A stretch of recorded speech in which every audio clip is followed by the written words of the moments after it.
അതിനെ ലക്ഷ്മി നക്ഷത്രത്തെ ഞാൻ പറയാം മേഡം, ഇനി ഈ സുധീറിന്റെ പേര് പറയും നിങ്ങൾ ചെയ്യരുത്. കാര്യം അതൊക്കെ ചെയ്യുന്നത് നിങ്ങൾ വെറും മോശമാണ്. നിങ്ങൾ ഈ സുധീറിന്റെ പേര് വെച്ച് നിങ്ങൾ കാശ് ഉണ്ടാക്കുന്നത് അതൊക്കെ പേര് മോശമാണെന്ന് പറയും. ഫോൺ വിളിച്ച് പറഞ്ഞിട്ടുണ്ടായിരുന്നു. ഇപ്പൊ ലക്ഷ്മി ഇങ്ങോട്ടൊന്നും വരുന്ന കാണുന്നില്ലല്ലോ, വീഡിയോ ലക്ഷ്മി നക്ഷത്ര അപ്പൊ അന്ന് വിളിച്ചിട്ടുണ്ടായിരുന്നു. പുള്ളിക്കാരി വിളിച്ചു. പിന്നെ ഞാൻ ഈ വഴക്കായപ്പോ പിന്നെ പുള്ളിക്കാരി മൊത്തം റെക്കോർഡ് നമ്മളെ സ്വകാര്യമായിട്ടുള്ള മൊത്തം റെക്കോർഡ് പുള്ളിക്കാരി അയച്ചിട്ടുണ്ടായിരുന്നു. നിങ്ങൾ തമ്മിൽ സ്വകാര്യമായിട്ട് ചാറ്റ് ചെയ്യുന്നതല്ല, ചാറ്റ് ചെയ്യുന്ന അതായത് നിങ്ങൾ എല്ലാം അവർ അയച്ചിട്ടുണ്ടായിരുന്നു. അയ്യോ അങ്ങനൊക്കെ ചെയ്തോ? സ്വകാര്യമായിട്ട് അവർ അറിയണ്ടേ, കാര്യം ഞാൻ അവരറിയണ്ടേ എന്താണെന്നൊക്കെ. Hello, I am Mukesh Radha Madhav. രേണുവിനെ കുറിച്ച് കേൾക്കുന്ന വാർത്തകളൊന്നും ഇപ്പോൾ നല്ല വാർത്തകളല്ല. ഒരുപക്ഷെ ഈ വാർത്തകളൊക്കെ കേട്ട് രേണുവിനെ ഇഷ്ടപ്പെടുന്നവർ തന്നെ വിമർശിക്കേണ്ട ഗതിയാണ് ഇപ്പോൾ വന്നിരിക്കുന്നത്. അതുപോലെ തന്നെയാണ് കാര്യങ്ങളെല്ലാം പോകുന്നത്. ഇവിടെ ഈ സാഹചര്യത്തിൽ ഏറ്റവും എടുത്തു പറയേണ്ടത് രേണുവിനെ ഏറ്റവും കൂടുതൽ സപ്പോർട്ട് ചെയ്തൊരു വ്യക്തിയായിരുന്നു ലക്ഷ്മി നക്ഷത്ര. ലക്ഷ്മി നക്ഷത്ര എന്തുകൊണ്ട് വീടിൻ്റെ പാലുകാച്ചിന് വന്നില്ല, അല്ലെങ്കിൽ ആ വീട്ടിൽ വന്നില്ല, എന്തുകൊണ്ട് ലക്ഷ്മി നക്ഷത്രയും രേണുവും അകന്നു എന്ന് തെളിഞ്ഞു വരികയാണ്. അതായത് ഒരു സുപ്രഭാതത്തിൽ രേണു സുധി തന്നെ പറയുകയാണ്, ലക്ഷ്മി നക്ഷത്ര ഇപ്പോൾ വിളിക്കാറില്ല. ഈ ഒരു ചോദ്യം പലരും ചോദിച്ചതാണ്. പക്ഷേ എന്നാൽ ഇപ്പോൾ ഒരു വോയിസ് ഇങ്ങനെ സോഷ്യൽ മീഡിയയിൽ കറങ്ങി നടക്കുന്നുണ്ട്. അതായത് രേണു സുധിക്ക് ഒരു കാമുകനുണ്ടായിരുന്നു. ആ കാമുകനായ രതീഷ് കൊല്ലം സുധിയുടെ അതേ ചായയുള്ള ഒരു വ്യക്തിയായിരുന്നു. ആ വ്യക്തി താനും രേണു സുധിയുമായിട്ടുള്ള സ്വകാര്യ ചാറ്റുകൾ, ആ ചാറ്റുകളും കൂടുതൽ തെളിവുകളുമെല്ലാം ലക്ഷ്മി നക്ഷത്രയ്ക്ക് അയച്ചു കൊടുത്തു എന്നാണ് അറിയുന്നത്. കാരണം ലക്ഷ്മി നക്ഷത്രയായിരുന്നു രേണുവിനെയും സുധിയും ചേർത്ത് കൂടുതൽ വീഡിയോ ചെയ്തിരുന്നത്. അതെല്ലാം ഭയങ്കര റീച്ച് ആയതുമായിരുന്നു. അത് കണ്ടാണ് ഇദ്ദേഹം, അതായത് ഈ രതീഷ് എന്ന് പറയുന്ന വ്യക്തി കൊല്ലം സുധിയുടെ കൂട്ടുകാരൻ എന്നൊക്കെയാണ് പറയുന്നത്. ആ വ്യക്തി ഇത് കണ്ട് ഇനി ഇത് ചെയ്യരുത്, ഇങ്ങനെ കൊല്ലം സുധിയെ ഇല്ലായ്മ ചെയ്യരുത് എന്ന് പറഞ്ഞാണ് തെളിവ് സഹിതം ലക്ഷ്മി നക്ഷത്രയ്ക്ക് ചാറ്റുകൾ അയച്ചു കൊടുത്തെന്നാണ് പറയപ്പെടുന്നത്. ഇതിലെന്ത് വാസ്തവം ഉണ്ടെന്നറിയില്ല. എന്തായാലും ഇങ്ങനൊരു വോയിസ് ഇങ്ങനെ കറങ്ങി നടക്കുന്നുണ്ട്. ഇതിന് വാസ്തവമാണോ അല്ലയോ എന്നുള്ളത് അവർ തന്നെയാണ് പറയേണ്ടത്. പക്ഷേ സോഷ്യൽ മീഡിയയിൽ ഇപ്പോൾ ഈ ഓഡിയോ വൈറലായിക്കൊണ്ടിരിക്കുകയാണ്. എന്തായാലും അതൊന്ന് കേട്ടു നോക്കാം. പിന്നെ അവൾ ഈ ചാനൽ മൊത്തം എന്റെ സുധിച്ചേട്ടന്റെ സ്പ്രേ, എന്റെ സുധിച്ചേട്ടന്റെ ഉടുപ്പ്, ഇതൊക്കെ കാണിക്കുന്നു. പിന്നെ എന്തിനു വേണ്ടിയിട്ടാ? അതൊക്കെ വെറുതെ ചുമ്മാ അവർക്ക് എന്തൊക്കെയാ പറയണ്ടേ, ഇവിടെ എന്തൊക്കെ പറയണ്ടേ, അവിടെ പറയണ്ട ആള് എന്തൊക്കെ പറയണെങ്കിൽ പറഞ്ഞു നടക്കണ്ടേ. അവൾ എന്നേരം എന്തിനു വേണ്ടിയിട്ടാണ്? അപ്പം സുധിച്ചേട്ടന്റെ ഒരു സ്റ്റാൻഡ് വെച്ചിട്ട് അവർക്ക് റീച്ച് ആകാനും വേണ്ടിയിട്ടല്ലേ? പുള്ളിക്കാരന്റെ ഇത് പേര് വെച്ച് പുള്ളിക്കാർക്ക് ഇവർ ഇതാവാൻ വേണ്ടി മാത്രമായിട്ട് ഉള്ളതാണ് ചെയ്യുന്നത്. ഇതെന്താണ്, ജനങ്ങളെ മുഴുവൻ പറ്റിക്കുകയാണോ ചെയ്യുന്നത്? എത്ര പേരാണ് സുധിയുടെ പേരും പറഞ്ഞ് അവർക്ക് കാശ് അയച്ചു കൊടുത്തത്, അല്ലെങ്കിൽ സഹായിച്ചത്? ഒരു വീട് തന്നെ വെച്ചു കൊടുത്തു. അതെല്ലാം കൊല്ലം സുധിയുടെ പേര് വെച്ചാണ് കൊടുത്തത്. പക്ഷേ ഇതിന് വേറൊരു കഥയുണ്ടെന്ന് ആ സഹായിച്ചവരറിയുമ്പോൾ എന്തായിരിക്കും അവരുടെ പ്രതികരണം? ഒരുപക്ഷെ ഇത് സത്യമാണെങ്കിൽ വിമർശിക്കുന്നതിൽ ഒരു തെറ്റുമില്ല. വിമർശിക്കേണ്ട ആവശ്യമുണ്ട്. കാരണം കൊല്ലം സുധിയുടെ പേരിൽ എത്രമാത്രം വീഡിയോ ചെയ്തതാണ്. ഒരുപക്ഷെ ലക്ഷ്മി നക്ഷത്രയുടെ വീഡിയോ ഒക്കെ ട്രെൻഡിങ്ങിൽ വന്നതായിരുന്നു. അത്രയ്ക്ക് ആൾ കണ്ട് സങ്കടം തോന്നി, ഇല്ലെങ്കിൽ സുധിയുടെ ഭാര്യ എന്ന് കരുതി അവരെ സഹായിച്ചവരായിരിക്കും കൂടുതൽ പേരും. അവരൊക്കെ ഇത് കാണുമ്പോൾ എന്തായിരിക്കും പ്രതികരണം എന്നാണ് ഞാൻ ആലോചിച്ചു പോകുന്നത്.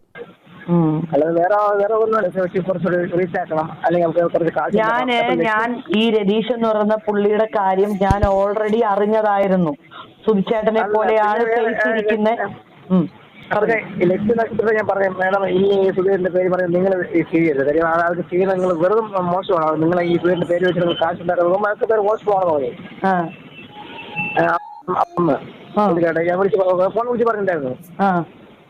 അത് മോശമാണ്, അതൊക്കെ ചെയ്യുന്നത്. സുധീറിന്റെ പേരിൽ വെച്ച് നിങ്ങൾ കാശുണ്ടാക്കുക. നിങ്ങൾ കുറേ കാശുണ്ടാക്കിയില്ല. അങ്ങനെ ചെയ്യുന്ന പേര് മരിച്ച ഒരാളെ നിങ്ങൾ വീണ്ടും വീണ്ടും കൊണ്ടുകൊണ്ടിരിക്കുന്നു പറയാം. നമുക്ക് പറഞ്ഞ പിന്നെ പുള്ളിക്കാരി അത്ര അല്ല. ഇപ്പൊ ലക്ഷ്മി ഇങ്ങോട്ടൊന്നും വരുന്ന കാണുന്നില്ലല്ലോ, വീഡിയോ അപ്പൊ അന്ന് വിളിച്ചിട്ടുണ്ടായിരുന്നു. പുള്ളിക്കാരി വിളിച്ചു. പിന്നെ ഞാൻ ഈ വഴക്കായപ്പോ പിന്നെ പുള്ളിക്കാരി മൊത്തം റെക്കോർഡ് നമ്മളെ സ്വകാര്യമായിട്ടുള്ള മൊത്തം റെക്കോർഡ് പുള്ളിക്കാരി അയച്ചിട്ടുണ്ടായിരുന്നു.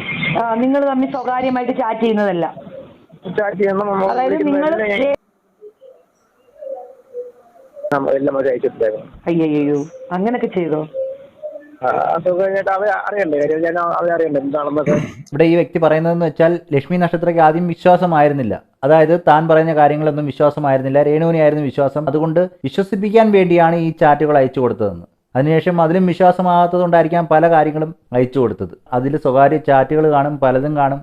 എന്തൊക്കെയുണ്ടെന്ന് അദ്ദേഹത്തിന് മാത്രമേ അറിയത്തുള്ളൂ. എന്തായാലും അതെല്ലാം ലക്ഷ്മി നക്ഷത്രം കണ്ടതിന് ശേഷം ആയിരിക്കണം അവർ തമ്മിലുള്ള കോൺടാക്ട് ഇല്ലാതായത്. ഒരുപക്ഷെ ലക്ഷ്മി നക്ഷത്രത്തെക്കുറിച്ച് രേണുവിൻ്റെ അടുത്ത് ചോദിച്ചപ്പോഴും രേണുവിനെക്കുറിച്ച് ലക്ഷ്മി നക്ഷത്രയുടെ അടുത്ത് ചോദിച്ചപ്പോഴും അവർക്ക് രണ്ടുപേർക്കും പ്രതികരണം മൗനമായിരുന്നു. ഇല്ലെങ്കിൽ അധികം സംസാരിക്കാനില്ലായിരുന്നു. അവിടെ നിന്ന് തന്നെ വ്യക്തമാവുന്നുണ്ട് എന്തോ വലിയ കാര്യം നടന്നിട്ടുണ്ട്, എന്തോ സംഭവിച്ചിട്ടുണ്ട്. ഒരുപക്ഷെ അന്ന് പലരും വിചാരിച്ചത് രേണുവിന് തിരക്കുകൾ കാരണമാണ് ഇപ്പോൾ വീഡിയോ എടുക്കാത്തത്, ലക്ഷ്മി നക്ഷത്രം ആ വീട്ടിലോട്ട് വരാത്തതെന്നാണ് ആളുകൾ വിചാരിച്ചത്. പക്ഷെ അങ്ങനെയല്ല, ഇത് മറ്റൊരു കഥയാണ് എന്ന രീതിയിലാണ് ഈ വ്യക്തി തന്നെ പറയുന്നത്.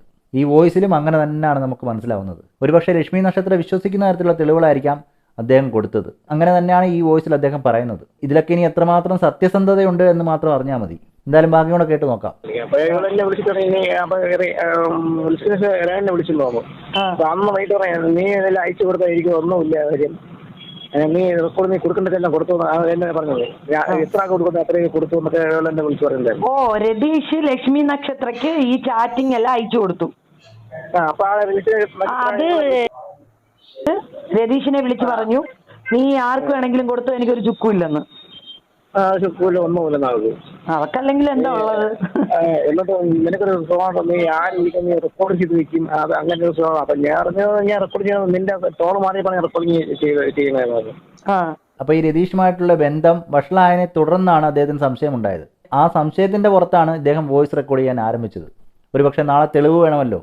അങ്ങനെ കുറെ കഴിഞ്ഞപ്പോഴാണ് ഈ വ്യക്തിക്ക് വേറെ ആരുമായിട്ടോ അഫെയർ ഉണ്ടെന്ന് ഇദ്ദേഹം മനസ്സിലാക്കിയത്. അതിനെ തുടർന്നാണ് ഇദ്ദേഹം അവരുമായിട്ട് തെറ്റുന്നതും പിന്നീട് അങ്ങോട്ട് കൊല്ലം സുധി വെച്ചുള്ള വീഡിയോകൾ വരികയും ചെയ്തത്. ഒരുപക്ഷെ അതൊക്കെ വൈറലാവുകയും പലരിൽ നിന്നും സാമ്പത്തികം ലഭിക്കുകയും ചെയ്തത് മൂലം പിന്നീട് അങ്ങോട്ട് വിളിക്കേണ്ട ആവശ്യം വന്നില്ലായിരിക്കാം. ഇവിടെ ഇദ്ദേഹം പറഞ്ഞു വയ്ക്കുന്നത് ഇദ്ദേഹത്തിൻ്റെ കയ്യിൽ നിന്ന് ഏകദേശം 10-14,000 രൂപ വാങ്ങിയിട്ടുണ്ടെന്നൊക്കെ പറയുന്നുണ്ട്. അതുപോലെ തന്നെ ലക്ഷ്മി നക്ഷത്രയും ഏകദേശം 6,000 രൂപ വെച്ച് കൊടുക്കാറുണ്ടായിരുന്നു എന്നാണ് അറിയാൻ കഴിയുന്നത്. എന്തായാലും ഇവർ തമ്മിലുള്ള ബന്ധം വഷളായതിനെ തുടർന്ന് ആ ചാറ്റുകളും എല്ലാം ലക്ഷ്മി നക്ഷത്രയ്ക്ക് അയച്ചു കൊടുത്തു എന്നാണ് ഇദ്ദേഹം പറയുന്നത്. അങ്ങനെയാണ് ഈ വോയിസിൽ നിന്ന് നമുക്ക് വ്യക്തമാവുകയും ചെയ്യുന്നത്. ബാക്കിയോടെ കേൾക്കുമ്പോൾ കുറച്ച് കാര്യം കൂടി മനസ്സിലാവും. ഈ പ്രതീഷിന്റെ കാര്യം പറഞ്ഞത് എന്തുവായിരുന്നു?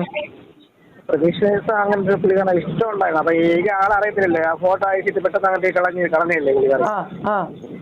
അപ്പൊ അങ്ങനെ പറയുന്നത് ഇഷ്ടമായിരുന്നു എന്നൊക്കെ പറഞ്ഞിട്ടുണ്ടായിരുന്നു. ഓ, പ്രതീക്ഷ അവളുമായിട്ട് ഇഷ്ടമായിരുന്നു.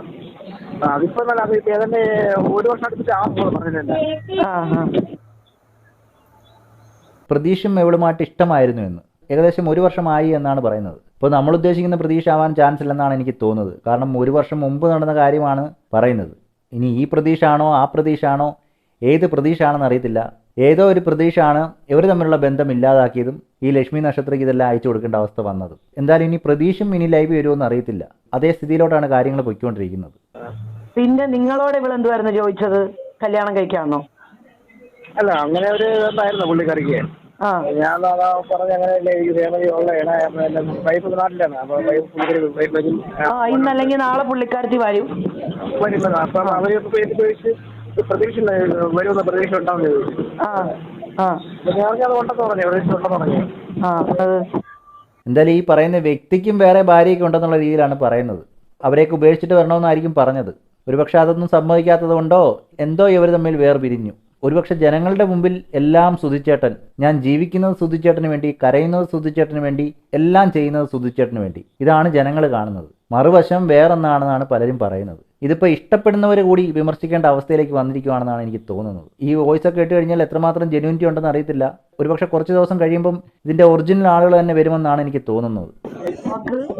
അപ്പൊ സുധിച്ചേട്ടന്റെ ഫോട്ടോയുടെ കാര്യം എന്താ അവള് പറഞ്ഞേ? ഞാൻ ഫോട്ടോ എഡിറ്റ് കൊടുത്തിട്ടുണ്ടായിരുന്നു. സുധിച്ചേട്ടന്റെ അവളുടെയും കൂടെ ഫോട്ടോ എഡിറ്റ് ചെയ്ത് കൊടുത്തു. കല്യാണ ഫോട്ടോയ്ക്ക് കൊടുത്തു. അപ്പൊ അത് അവർക്ക് കാണണ്ട ഇഷ്ടമില്ല. പിന്നെ ഈ കാര്യം ഓർക്കുവാൻ എനിക്ക് പറ്റത്തില്ല. അതല്ല, എനിക്ക് കഴിഞ്ഞ മറന്നിരിക്കുന്ന കാര്യങ്ങൾ നിങ്ങളായിട്ട് ഓർക്കരുത്, ഓർമ്മിക്കരുത് എന്നെ പറഞ്ഞത്. അതെ, സുധിച്ചേട്ടനെ മറന്നുപോയി, ഇനി ഓർമ്മിപ്പിക്കരുത്. ആ മറന്ന കാര്യങ്ങൾ ഇനി എന്നെ ഓർമ്മിപ്പിക്കരുത്. ഇപ്പോൾ ഒരു നല്ല ജീവിതത്തിലൂടെ ഞാൻ കടന്നു പോയിക്കൊണ്ടിരിക്കുകയാണ്. ആ മനുഷ്യൻ്റെ കാര്യം ഇനിയും പറയരുത് എന്ന് ഇദ്ദേഹം പറഞ്ഞത് അത് തന്നെയല്ലേ അന്ന് കിച്ചു ആ വീഡിയോയിൽ കാണിച്ചത്? അതായത് കൊല്ലം സുധിയുടെ ഫോട്ടോ കട്ടിലിനടിയിൽ കൊണ്ടുവച്ചിരിക്കുന്നത് എല്ലാം ഓർമ്മകളും മറക്കാൻ വേണ്ടിയാണോ അതവിടെ കൊണ്ടുവച്ചതെന്ന് ഇപ്പോൾ തോന്നിപ്പോകുന്നുണ്ട്. ഒരുപക്ഷെ ഇതെല്ലാം ക്രമീകരിച്ച് വായിക്കുകയാണെങ്കിൽ ഈ പറഞ്ഞതെല്ലാം സത്യമാണെന്ന് തോന്നുന്ന അവസ്ഥയിലേക്കാണ് പോയിക്കൊണ്ടിരിക്കുന്നത്. കാരണം എന്തൊക്കെയാണ് കാരണങ്ങളെന്ന് ഇതുവരെ നമുക്ക് അറിയത്തില്ലായിരുന്നു. ഇപ്പോൾ പലരും നിരത്തുന്ന കാരണങ്ങൾ കൂട്ടി വായിച്ച് നോക്കുമ്പോൾ ഇതൊക്കെ എവിടെയോ ബന്ധമുള്ളതുപോലെയാണ് തോന്നുന്നത്. ഒരുപക്ഷെ ജനങ്ങളെ എല്ലാം വിഡ്ഢികളാക്കിയോ എന്ന് ആരെങ്കിലും ചിന്തിച്ചാലും അതിന് തെറ്റില്ല എന്ന് തന്നെ പറയാൻ കഴിയത്തുള്ളൂ. ആ രീതിയിലാണ് ഇപ്പോഴത്തെ കാര്യങ്ങൾ വന്നുകൊണ്ടിരിക്കുന്നത്. ഇനി ആരൊക്കെ വരുമെന്ന് എനിക്കറിയില്ല. എന്തായാലും ഈ വിവാദങ്ങൾ തുടങ്ങിയിട്ട് കുറേ നാളുകളായി. ഇനിയും ഇത് തീരുന്നില്ല എന്നുള്ളതാണ് ഏറ്റവും എടുത്തു പറയേണ്ടത്. ഓരോ ദിവസവും ഓരോരോ കാര്യങ്ങൾ വന്നുകൊണ്ടേ ഇരിക്കുകയാണ്. എന്തായാലും ഈ വീഡിയോ ഇവിടെ നിർത്തുന്നു. അടുത്തൊരു അപ്ഡേറ്റുമായി വരുന്നവരേക്കും ഓക്കെ, ബൈ, സീ യു.